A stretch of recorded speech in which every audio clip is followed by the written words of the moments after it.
This is not just another morning, friends. This is another chance. So please do not miss out. So there you go.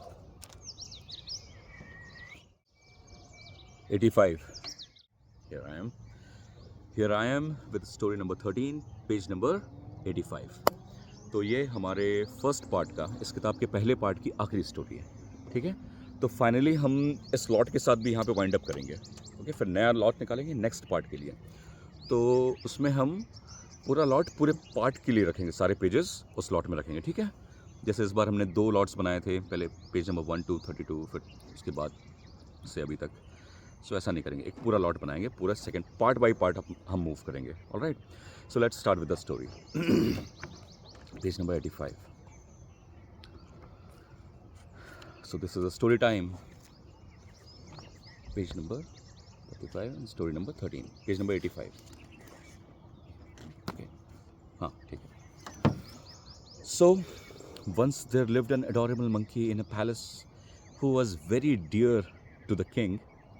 He was free to use all the perks, you see, that lavish royalty could bring. बढ़िया ऐश में एक बंदर रहता था एक राजा के पास, जो बड़ा प्यारा था राजा को. So one night, the king was sleeping in the bedroom and that monkey happened to have kept the watch. The king was sleeping in his bedroom and the monkey happened to have kept the watch. The king had been at an imminent risk. The king had been at an imminent risk, you see, ever since his choice for a friend slipped a notch. बंदर को दोस्त बना रखा था राजा ने, come on, और उसी से अपनी रक्षा करवा रहा था. वो भी हाथ में तलवार देगा, तलवार उठा लेगा वो बाद में, देखते हैं. Alas, he fell for a foolish friend. How? Let's see. Under the monkey's watch, a fly appeared in the king's bedroom, which started hovering over his sleeping body and then calmly landed on his chest. The monkey tried to shoo her away. But every time he would do that, the pesky little fly would dart away, only to return to the king's chest like a restless pest. This continued for a while, until in a fit of fury the monkey picked up the king's sword.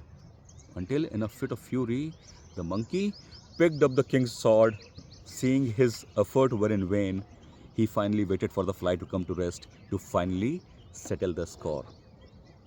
He pondered. Who? The monkey pondered. Nothing is worse than doing nothing. Next time there won't be a next time. But his choice, made in the heat of the moment, would lead to a fatal accident. The fly came and set as expected, and with all his strength the monkey went for the strike, severely injuring the king instead, while the fly took a carefree hike. Saying, क्या कहती हुई चलेगी मक्खी? The king is dead. Long live the folly of the king. हाँ, सो इस कहानी के ख़त्म होते ही सूर्योदय हो गया है. मैं भी दिखाता हूँ.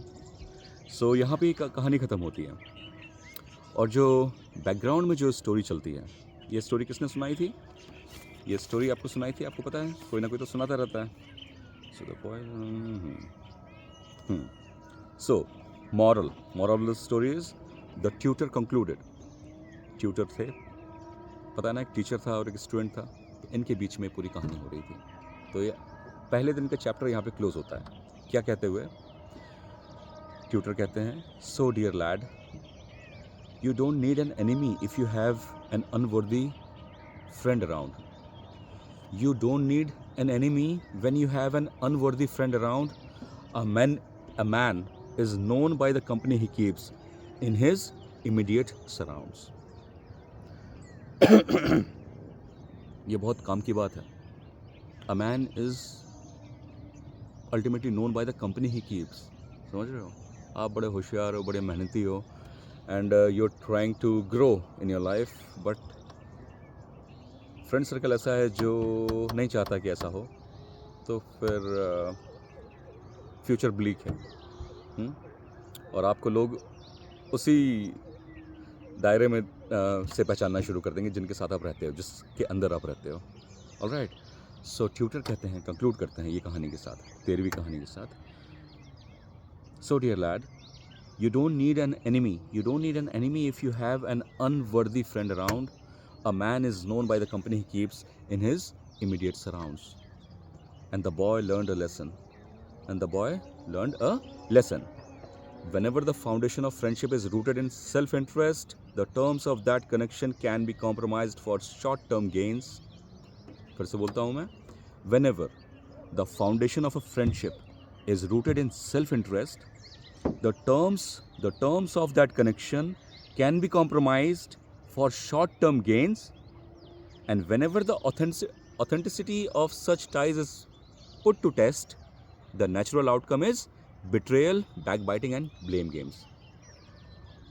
बहुत काम की बात है ये. मैं फिर से इसको दोहराता हूँ.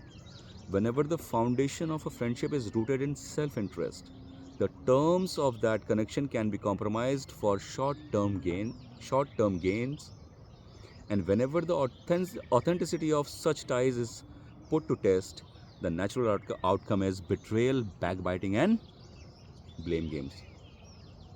So what do you think about the story?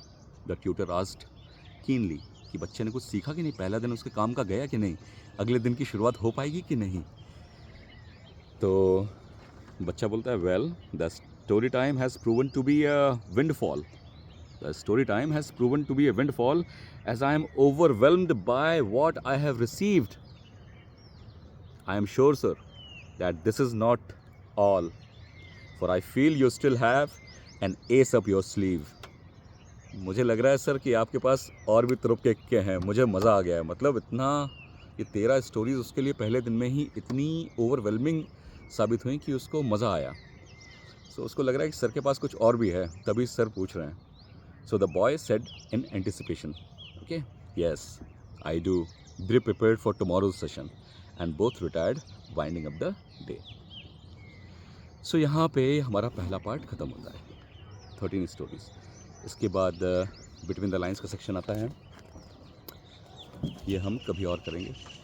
इसमें जैसे रूल्स, रिटन एंड रिटन में मच और मैनी के बीच में डिफरेंस है. How much money, how many coins, how many mugs, how much wine. For things you can count, say many without doubt. For stuff you can't, much works just fine. समझे? और figure of speech यहाँ एपनलैप्सिस है. Repetition of a word or phrase at both the beginning and end.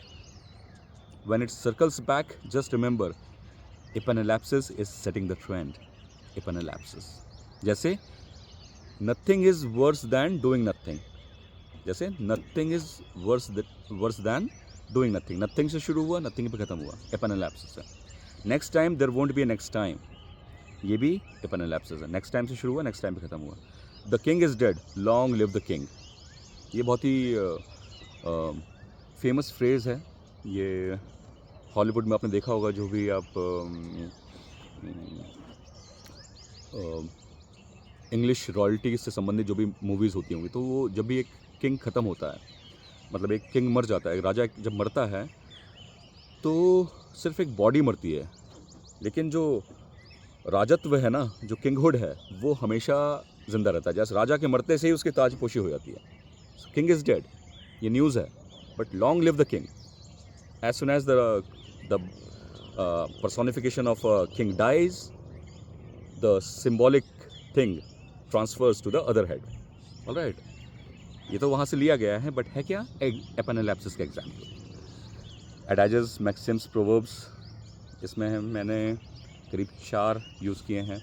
Idioms मैंने use किए हैं. Slipped notch मैंने कहा था ना, फ्रेंडशिप का लेवल उसका एक नॉच नीचे. नॉचेस क्या होते हैं?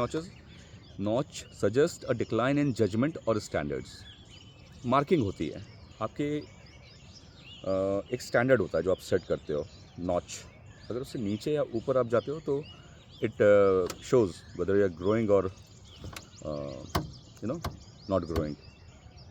Like a restless pest uses metaphorical language to describe the fly's persistence in the heat of the moment. Heat of the moment, it is an idiom, a well-known idiom meaning acting impulsively due to intense emotions.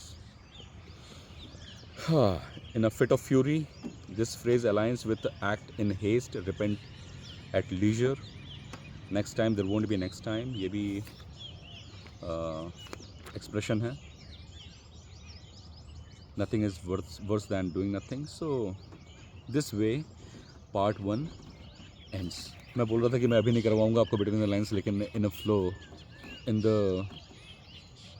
The goodness of the moment I have done that. ठीक है. So words alone ain't enough. See you till the next time. हाँ, sunrise दिखाना था.